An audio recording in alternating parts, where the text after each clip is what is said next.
আপনারা আমার বিয়ের বাড়ির ব্লগ এত বেশি পছন্দ করেন, তাই চেষ্টা করি কোথাও কোনো বিয়ের দাওয়াত হলে আপনাদের সাথে ব্লগটা শেয়ার করার জন্য। বিশেষ করে খাবার দাবার আর বর বধূর ভিডিওগুলো আপনারা বেশি পছন্দ করেন। গতকাল আমার এলাকার একটা বিয়ের দাওয়াত পড়ে যায়, তো সেখানেই আমি চলে গিয়েছিলাম। আর মাশাল্লাহ বর বধূকে এত বেশি সুন্দর লাগতেছিল। আমি বেসিক্যালি সব জায়গায় বিয়ের কনেকে দেখেছি যে অনেক বেশি সুন্দর থাকে, বাট বর তেমন একটা সুন্দর থাকে না। আর এইখানে বর বধূ দুজনই অনেক বেশি সুন্দর, বউ যেমন সুন্দর তেমন জামাইও সুন্দর। মাশাল্লাহ। এইখানে শুধু আপনারা কি বরবধূ দেখবেন আমি জানি, আপনারা ওয়েট করতেছেন কখন খাবারের ভিডিও আসবে। তো বরবধূর ভিডিও অনেক হয়েছে, তো চলুন দেখি এবারের বিয়েতে কি কি খাবার দিয়েছে। ফার্স্টে চলে আসলো বোরহানি, আর বোরহানি আমি বেশি একটা খাই না, বাট এই বিয়ের বোরহানি খেয়েছিলাম, অনেক মজা। তারপর আমার পাতে চলে আসলো কাবাব দেখে তো আমি আর লোভ সামলাইতে পারলাম না, একটা বাইট নিয়েই নিলাম কাবাবের। কাবাবটা অনেক বেশি মজা হয়েছিল। এরপর দেখলাম যে চিংড়ি মাছও চলে আসলো। সাধারণত ঢাকার কোনো বিয়েতে মাছের আইটেম করে না, বাট আমি এখানে খুবই অবাক হয়েছি যে এখানে একটা মাছের আইটেমও ছিল। আর এগুলা সাধারণত গ্রামের বিয়েতেই হয়, তাও আবার চিংড়ি মাছ। আচ্ছা যাই হোক, এখানে এরপর চলে আসলো সবজির পর একটা রোস্টও দিল, বাট আমি পোলাও রেখে এগুলা সব খাওয়া দাওয়া করতেছি। আমার এমন একটা অবস্থা যে যেটা বেশি মজা হবে সেটাই পোলাওর সাথে খাবো, মানে পোলাও রেখে মাংসটি বাঙালি বলে কথা। তারপর এখানে পোলাও নিয়ে নিলাম। পোলাও বিরিয়ানি আমার কি পরিমাণ পছন্দ এটা আপনারা সবাই জানেন। তার উপর যদি হয় বিয়ে বাড়ির খাবার তাহলে তো আর কথাই নাই, জমিয়ে খাবো। রোস্টটা আমার খুবই পছন্দ,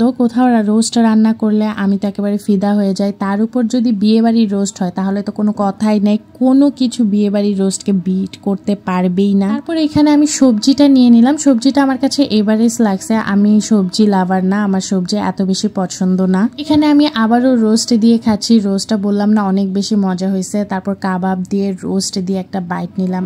এরপর আমার সবচেয়ে পছন্দের জিনিস গরুর মাংস। এখানে গরুর মাংস আমাকে 2 পিস দিয়েছিল, বাট আমার একদমই মন ভরে নাই। এরপর আমি বাটিটা নিয়ে বেশি করে গরুর মাংস উঠাই নিছিলাম, বাট আপনারা জানেন যে আমি কি পরিমাণ ফ্যান গরুর মাংসের। এখানে আমি আবারও বাটিটা নিয়ে এসেছিলাম, আর দেখেন কতগুলা গরুর মাংস উঠাই নিছে। আপনারা মনে করতেছেন আমি অনেক বেশি খেয়েছি, না ভাই, আমি এই বিয়েতে আপনাদের কথা মতো বেশি খাই নাই, 2-3 কেজি মাংস খাই নাই, বাট মন ভরে খাইছি। এটা সত্যি গরুর মাংসের টেস্টটা অসাধারণ হয়েছে, অনেক বেশি মজা হয়েছিল। আর এই যে দেখেন গরুর মাংস আমাকে দিতে আরেকজন নিয়ে নিচ্ছে। আমি গরুর মাংস বেশি খাই বলে আপনারা আমাকে অনেক রোস্ট করছেন যে আমি এত কেন গরুর মাংস খাই, তাহলে বিয়েতে শর্ট পড়ে যাবে। তাই আর এবারে 2 কেজি মাংস খেলাম না, এটা আমি আধা কেজি মাংস খেয়ে ফেলছি। তারপর লাস্ট পাতে আমার জর্দা চলে আসলো। আচ্ছা আপনাদেরকে বলি, জর্দা দিয়ে পোলাও দিয়ে মাংস দিয়ে কারা কারা খাইছেন, যারা খান না একবারও ট্রাই করে দেখবেন যে অনেক মজা খেতে। আপনারা আমাকে খ্যাতও বলতে পারেন, বাট এটাই আমার কাছে খুব মজা লাগে। আর যারা খাইছেন অবশ্যই কমেন্টসে জানাই দেবেন।